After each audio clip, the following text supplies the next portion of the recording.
अगर व्यवस्था नहीं कर सकते किसी के घर बसाने की, तो हिम्मत ना करो किसी के आशियाने उजाड़ने की। यह बात उन लोगों की जुबानी है जिनके घरों को हुकूमत की गाड़ियां उजाड़ देती है, और राज्य में यह मामला कोई पहली बार नहीं हुआ है। यूं कहें तो हुकूमत की लाठियां आपको अक्सर कमजोर के ऊपर ही बरसती दिखेगी। सरकार को पता है कि उनका चर्चा में बने रहने के लिए कोई तो गतिविधि करनी ही होगी, पर अगर उनकी किसी गतिविधि से किसी भी ऊंचे तबके की सोसाइटी को असुविधा हुई तो हो सकता है मामला गंभीर रूप में न बदल जाए। इसीलिए सरकार वैसे ही लोगों को टारगेट करती है जिसके बारे में उन्हें पता होता है कि वह पहले से जूझ रहे हैं। सरकार निरंतर उन पर अपनी पुलिसिया कार्रवाई करते नजर आएगी। आपको अब चाहे शराबबंदी की फेल योजना के बदले में लोगों से डबल हेलमेट लगाने या मास्क लगाने के नाम पर जुर्माना लगाना नजर आएगा। अब आप सोचेंगे, यह तो सरकार हमारी सुरक्षा के लिए ही तो कर रही है। तो जरा सोचिए, अगर सरकार को हमारी इतना ही चिंता है तो बिहार के स्कूलों की यह हालत क्यों है, जहां के 5वीं के बच्चों को सही से नाम लिखने नहीं आता है।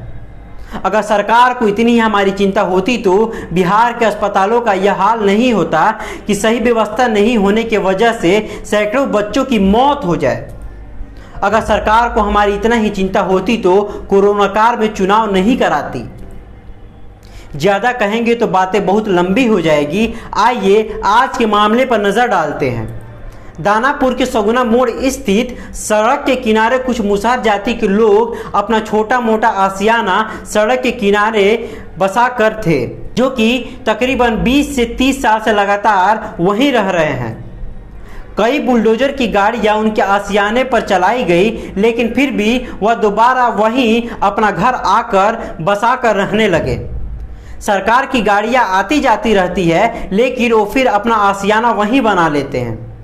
अगर सरकार को उनको वहां से हटाकर उस जगह कुछ और बनाना है तो सीधे तौर पे उनको कहीं और रहने का जगह दे देती। सरकार आखिर बनाई क्यों जाती है? कई बार आप लोगों ने भी देखा होगा कि सड़क के किनारे से अतिक्रमण हटा दी जाती है, फिर वहां पर दुकानें लगती हैं। ऐसा इसलिए होता है कि उनके पुलिसकर्मी उन फुटपाथ पर लगे दुकानों से कुछ दक्षिणा ले सके। अगर सरकार को उनकी चिंता होती तो उनके रहने का अस्थायी व्यवस्था देती और उनके स्वास्थ्य व्यवस्था का इंतजाम करती, उनके बच्चों को पढ़ाई का इंतजाम करती। पर सरकार तो उन्हें एकदम से भूल ही जाती है कि वह इसी समाज के हिस्से हैं और इसी राज्य के नागरिक हैं। हालांकि हमारी बात उनसे हुई तो ये पता चला कि उनके पास Aadhaar card, PAN card, voter ID card ये सारे हैं। वह लोग किसी भी तरीके से लकड़ियां काट कर मधुमक्खी के छत्ते से मध निकाल कर और उन्हें बेचकर अपना गुजारा करते हैं। और ऐसी हालत में जब उनके घर को छोड़कर उन्हें बेघर कर दिया जाता है तो सवाल यह बनता है कि वह आखिर जाए तो जाए कहां। गौरतलब है कि सरकार तो अपने रवैया से बाज आए कि नहीं, और हम भी सवाल करने से पीछे नहीं हटेंगे।